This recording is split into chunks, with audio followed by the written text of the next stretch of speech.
Bern, nasabi mo kanina 17 ka, tapos ngayon naglalaro ka sa Beach Hut. Paano nagsimula yung journey mo sa football?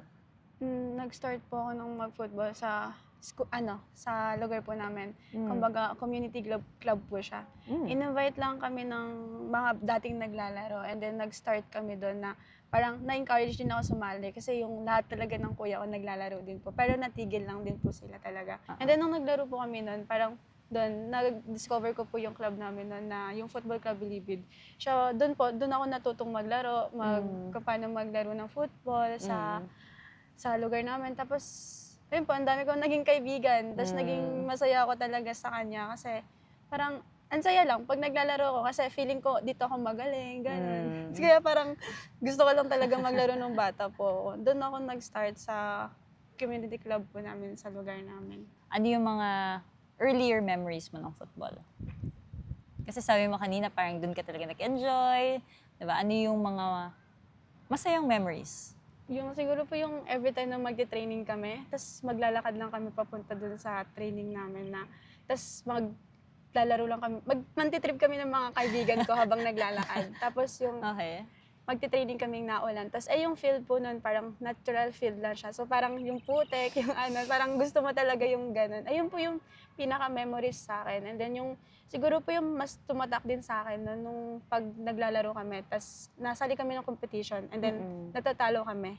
Siguro parang, ayun yung talagang tumatak sa akin na every time na maglalaro kami, natatalo kami. And then parang, netong lumaki na kami, parang, siguro nalaman na namin kung ano yung mga, ano talaga yung, paano maglaro ng football. So parang doon, every time na maglalaro kami, ay yung tinitignan namin or tinitignan ko na kung paano kami natatalo nung bata kami kasi hindi ganun enough yung knowledge na nalalaman namin about football.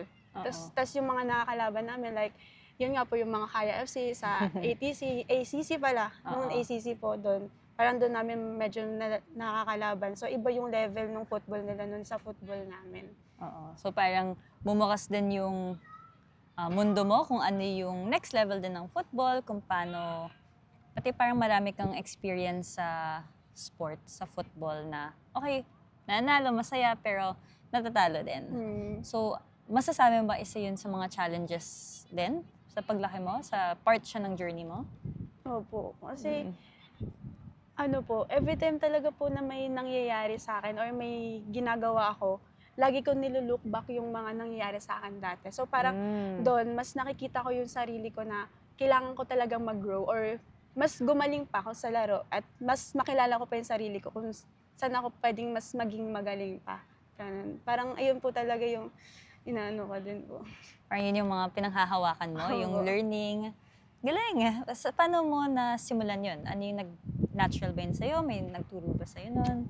Siguro po sa experience ko lang po. Siguro kasi pag nung nag-start po kami ng football, siguro 'di ba, mahirap po kasi pag yung community club is parang binuo lang po siya. Hindi po siya ganun maraming alam. So parang makikita mo po kasi doon na parang okay, pag nung nato po, parang makikita mo yung dati mo na ginagawa na mahirap, kailangan mong mag-grow. Parang dun sa experience na yun yung tinitignan ko ba, nililook back po siya na mas kailangan ko pa talagang galingan. And then yung experience na yun yung gagamitin ko para mas lumakas ako. Like ayun yung magbibigay ng lakas sa akin every time na may gagawin ako, every time na may pagsubok akong naharapin. Ayun po yung nililook back ko, yung mga na-experience ko before.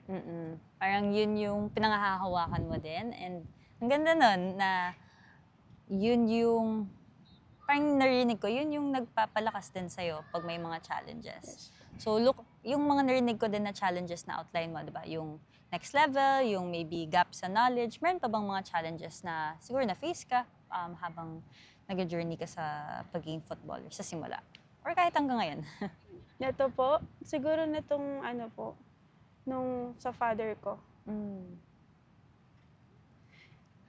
Siguro dun po, yun po yung parang mas na-challenge talaga ako na. Siguro yun po yung mas naging kasi simula po nung nawala yung father ko, parang dun ako nag-start na mas maintindihan ko anong meron sa life ko, ganun. Eh yung NCR po kasi, matagal na po talaga namin siyang ini-aim for palarong pambansa.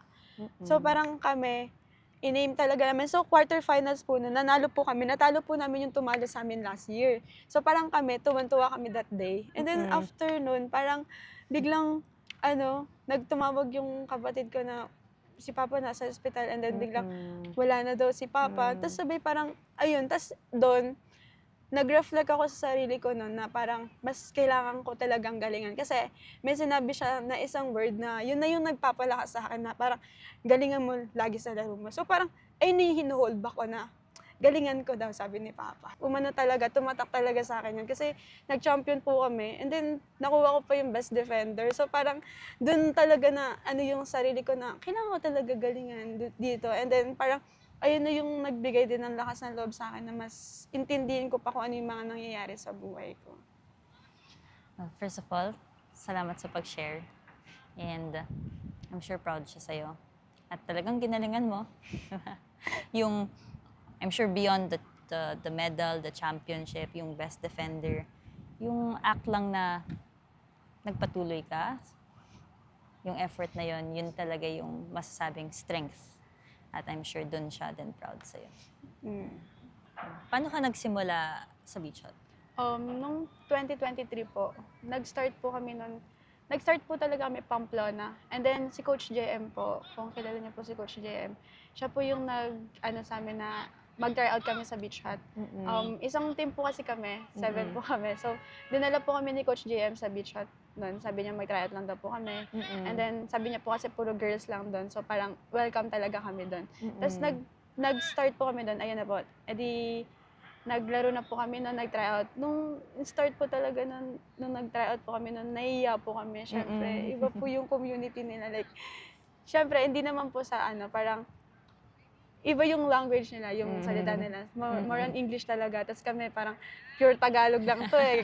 Ganun kami. So parang kami, nahiya talaga kami nun. And then nung nag-start na yung training, walang kumakausap sa amin nun. Pero nung mga nung end na nung training, bigla parang nag-approach talaga sila lahat na, hi, actually, ganun sila. So parang kami, namamansin pala sila, akala namin hindi. Parang ganun yung nasa isip namin nun. Kasi po, iba po talaga yung feeling namin that day. Tapos parang sabi namin, mabait pala sila eh. Pagtapos ng training, mabait pala sila. Akala ko di sila namamansin. Sabi namin ganun. Tapos parang dun po nag-start yung journey namin, yung pag-start namin sa beach hut.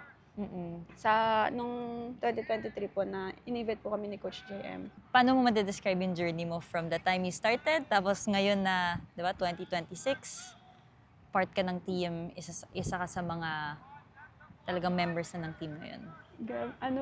Di ko ma-explain eh, pero ang hirap po niya i-explain kasi parang andun po lahat, yung experience, yung kung anong meron sa club na yung masasabi mo talagang comfort zone mo. Kasi parang mostly kasi pag nagtitraining kami sa labas, parang punta kami doon magti-training, parang feeling mo wala, yung training ka lang talaga. Pero pag nandito kami ng mga kaibigan ko, paglabas namin syempre ang daming kwento kasi syempre ang daming sinasabi ng iba namin kasama dito.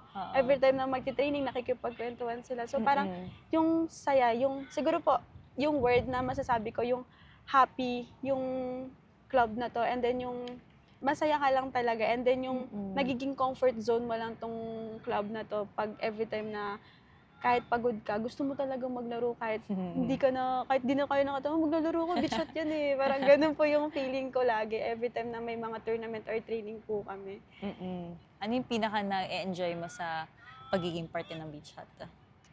Yung siguro po every time na magti-training kami. Kasi po every time talaga na magti-training kami, hindi po talaga nawawala sa akin na may natutunan ako pagtapos ng training namin. Kasi iba po talaga yung word ng mga coach dito. Like, iba po yung tinuturo talaga nila. Like, hindi lang talaga sa football. Like, kahit sa personality ko po, yung gano'n. Yung parang, every time, kunyari, yung coach lalapitan ka po, tapos sasabihin na ganito ginawa. Parang, may matututunan ka talaga. So, parang, iba po talaga yung dito. Yung pinaka-favorite na part ko talaga po dito is yung pag yung magti-training kami, maglalaro kami. Ganun po. So, ang daming learnings, ang daming experience na nakukuha mo sa teammates mo, pero pati na rin sa coaches. Ano yung masasabi mo mga opportunities na nakuha mo sa pagiging parte ng beach hut? Ang dami po. Sobrang dami po. Since 2023, sobrang dami po. Yung palang pong international, kahit po yung mga local tournaments po dito sa since sobrang daming opportunity po na binibigay po talaga nila sa akin. And then yung mga exposure po na binibigay din po nila sa akin na yung ano po, yung ganito po, katulad po, simple interview, para exposure din po sa sarili ko to na binibigay po nila sa akin. And then yung pag nag-international po, yung binibigay po nilang support and then yung bilang scholar, parang sobrang laking part na po nun sa akin. And then opportunity na binibigay nila sa akin na ma-prove ko yung sarili ko na kung ano yung kaya kong i-distribute sa team na to. Parang ayun po. Parang dahil sobrang sinusupport ka, gusto mo rin galingan para parang mag-give back din Oh, yes. sa Parang club. yung payoff po na kailangan ko ibalik yung binigay nilang tulong sa akin. And then yung binigay na opportunity sa akin, kailangan ko din ibalik na siguro mas malaki pa dapat. Ganun. Kasi bihira lang po talagang makakuha ng ganitong opportunity na lalo na makapag-international. So parang ako, sa sarili ko, sobrang swerte ko na po talaga na napunta rin po ako dito. Kasi ang dami ko, siguro po sa ibang club ako, hindi naman po siguro ganito yung learnings na may intindihan ko ngayon eh. Hindi naman po siguro ito yung mafe-feel ko ngayon, kung gaano po ako ka-grateful sa team na to. And I'm sure may dahilan din kung bakit ka sinusuportahan dahil pinagtrabahuhan mo rin, diba? And all the hard work and learning, kitang-kita yun. And I could say that as someone na 20 years na rin ako sa football and opportunities talaga yung makukuha mo sa sport. Yeah. You're doing something right, so tuloy-tuloy lang kasi lahat yan na may napupuntahan at napapakita din natin na may napupuntahan naman talaga. Opo. It's been 2 years, 2 taon na parte ka ng Beach Hut. Paano mo ma-describe yung pagbabago sa sarili mo from the time na nagsimula ka sa player ka ngayon? Siguro po yun sa communication. Kasi po, before po, nabanggit ko po kanina na parang, yun nga po, hindi kami nagkikipag-usap nung bago pa lang po kami sa Beach Hut. And then, parang iniintay namin sila na sila yung mag-approach sa amin. So, parang ngayon po, na matagal na ako, like 2 years na nga po, ganun. Parang, as a ates na po sa club, parang, ako na po yung lumalapit sa mga bago na, uy, tara dito, sama kayo dito. Parang, yun po, siguro yung communication po, yun po yung pinakatumatak sa akin. And then yung discipline talaga po. Sobrang daming international and sobrang dami ko pong nagawang hindi ka okay sa mga coach. Siguro po ilang beses na napagalitan. Discipline po talaga and then respect po. As a player, respect sa coach, sa mga kasama mo, kahit kanino. Parang ayun po yung yung communication, discipline, and yung respect po talaga. Yung tatlong po yun, yung pinaka naturo sa akin ng Beach Hut talaga. And then yung how to handle pressure. Paano mo i-handle yung pressure mo every time nasa game ka, every time na kahit wala ka sa game, parang paano mo i-handle yung pressure mo, ganun po. Ayun po. May naalala ka bang specific moment or memory na na-pressure ka tapos ito yung ginawa mo? Nung first international ko po sa Singapore, na-pressure po ako nun sobra kasi parang first time ko po nun. Tapos ang dami po nangyari talagang hindi maganda, like sa DSWD. Sobrang dami po talaga. Kaya parang ako, yung pressure ko po nun, maglalaro na lang ako, ba't ganito, Lord? Parang bakit po? Daming challenge, Tapos oo. parang last moment na siya na dapat din ako makakasama, pero nakasama pa din. Tapos parang yung sa akin po, binawi ko na lang talaga siya sa paano ko ibibigay yung pinaka-best ko dun sa game na dapat kong sa lalaroan po namin. So parang dun ko binigay na lang yung pressure na meron sa akin bago mag-start. Binuhos ko na lang, inalis ko na lahat dun sa game namin. Parang dun ko na lang talaga lahat. Yun po. Parang nag-focus ka sa anong kaya mong gawin. Tapos, hindi mo na inisip lahat ng external na nangyari, di ba? Sabi mo, DSWD, I'm sure tickets din, lahat. So, you were able to focus on what you could control. And skill yun. Oo. So, ngayon, masasabi mo ba, isa yun sa mga skills na dadala mo na rin? Parang marunong ka mag-lock in, tapos i-focus yung kaya mong gawin. Yes po. Kasi ngayon po, mas naging mas naging responsible sa mga lahat ng gagawin. Lalo na pag may binigay na kailangan mo na itong gagawin mo na kaagad. Hindi pwedeng bukas na lang. Yun po. So parang maliban sa pagiging maliban sa pagiging mas magaling na manlalaro, parang mas nagmamature ka pa bilang isang tao, bilang isang, di ba, parang, yeah, bilang isang tao. Being both an athlete tapos yung player side. Galing. And that, I think, takes parang having growth mindset na dahil ginayakap mo lahat ng learnings, ng experience, nagmamature ka na rin. And it's something that is something to be proud of. So maging very proud ka sa sarili mo. And I'm sure na mamotivate ka din na mag-mature pa, matuto pa.